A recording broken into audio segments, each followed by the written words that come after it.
नमस्कार, आप देख रहे हैं सिटी पोस्ट लाइव और मैं हूं आशुतोष। चुनावी मौसम है और दोनों ही पक्ष के तरफ से, चाहे वो सत्ता पक्ष हो या विपक्ष हो, आरोप और प्रत्यारोप का एक नया दौर चल पड़ा है।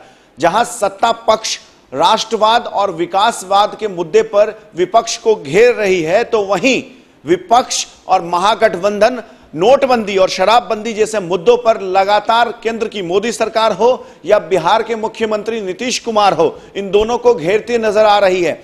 शराबबंदी को लेकर के लगातार महागठबंधन के तमाम नेता, चाहे वो नेता प्रतिपक्ष तेजस्वी यादव हो, उपेंद्र कुशवाहा हो या जीतन राम मांझी हो, और जीतन राम मांझी तो विशेष तौर पे नीतीश कुमार जो कि बिहार के मुखिया हैं, उनके पीछे पड़े हुए हैं शराबबंदी कानून को लेकर के।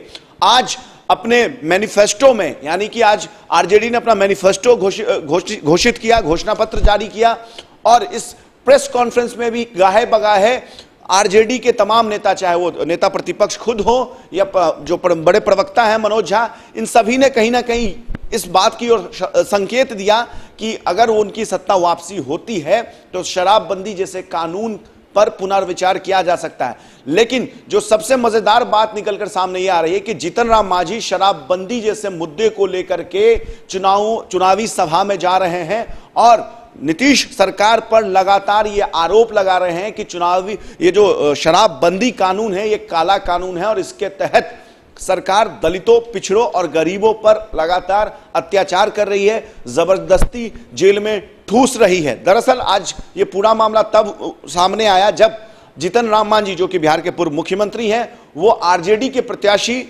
अब्दुल बारिक सिद्दीकी, जो कि दरभंगा से आरजेडी के प्रत्याशी हैं, उनके नामांकन में पहुंचे थे। इस नामांकन के बाद जीतन राम मांझी ने एक जनसभा को संबोधित किया और इस जनसभा को संबोधित करते हुए उन्होंने कहा कि लगभग 1,70,000 लोगों पर शराबबंदी कानून के तहत मुकदमा दर्ज की गई, जिसमें से लगभग 1,30,000 लोग जेल की हवा खा चुके हैं। शराबबंदी कानून में कोई गलती से भी पी लेता है तो नीतीश कुमार और उनकी सरकार उसको जेल में ठूस देती है। लेकिन वहीं दूसरी तरफ बड़े बड़े ठेकेदार, अफसर, नेता अगर शराब पीते हैं तो उसके खिलाफ कोई कार्रवाई नहीं की जाती है।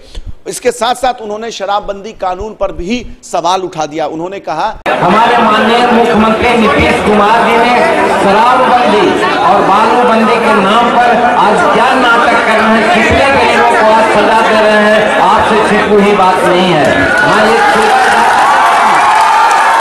1,70,000 लोगों पर केस हुआ है और 1,30,000 जेल में जा चुके हैं। कौन जा चुके हैं शराब के नाम पर? जो गरीब कहीं से आते जाते भूलवश थोड़ा सा सेवन कर लेता है तो उसके मुंह में ब्रेथेनाइजर लग जाता है और उसको जेल भेज देता है।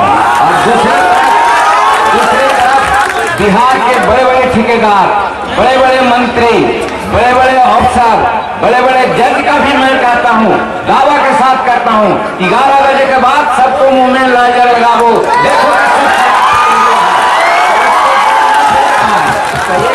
कि अगर गरीबों के मुंह में ब्रेथ एनालाइजर मशीन लगा दिया जाता है और उसको जबरदस्ती जेल में ठूसा जाता है, लेकिन अगर ये ब्रेथ एनालाइजर मशीन जिससे ये पता चलता है कि आदमी शराब पिया है या नहीं, ये मशीन अगर नेताओं के मुंह में, जो बड़े बड़े नेता हैं, जो बड़े बड़े अफसर हैं, ठेकेदार हैं, इनके मुंह में शाम के 6 बजे के बाद लगाया जाए तो शराबबंदी कानून की हकीकत पता चल जाएगा। तो कहीं ना कहीं एक बार फिर जीतन राम मांझी अपने चिरपरिचित अंदाज में शराबबंदी कानून को लेकर के बिहार के मुख्यमंत्री और इस पूरे कानून पर एक प्रश्न चिन्ह खड़ा कर दिया। वो पहले भी बता चुके हैं अपने जनसभाओं में, चाहे वो गया की जनसभा हो या चाहे दूसरी कोई जनसभा हो, कि शराबबंदी कानून अगर उनकी सरकार की सत्ता वापसी होती है तो शराबबंदी कानून पर पुनर्विचार किया जाएगा। तो कहीं ना कहीं विपक्ष जो है शराबबंदी और नोटबंदी जैसे मुद्दे को लेकर के बिहार में जा रही है, तमाम लोकसभा सीटों पर प्रचार कर रही है, और विपक्ष जो है वो शराबबंदी कानून को ज्यादा हथियार बना रही है सरकार के खिलाफ, और वो उस कानून को अपने पक्ष में भुनाने की कोशिश में लगी हुई है। तो अब यह देखना दिलचस्प होगा कि सत्ता पक्ष का राष्ट्रवाद और विकासवाद जीतता है 23 मई को, या विपक्ष नोटबंदी और शराबबंदी जैसे मुद्दों को हथियार बनाकर सत्ता पक्ष को घेरने में कामयाब होती है। आगे जैसे ही और भी कोई पॉलिटिकल अपडेट आता है हम तक, तो हम सबसे पहले आप तक पहुंचाएंगे। तब तक के लिए आप देखते रहिए, पढ़ते रहिए सिटी पोस्ट लाइव। और अगर आपने हमारे चैनल को सब्सक्राइब नहीं किया है तो हमारे चैनल को सब्सक्राइब अवश्य करें। नमस्कार।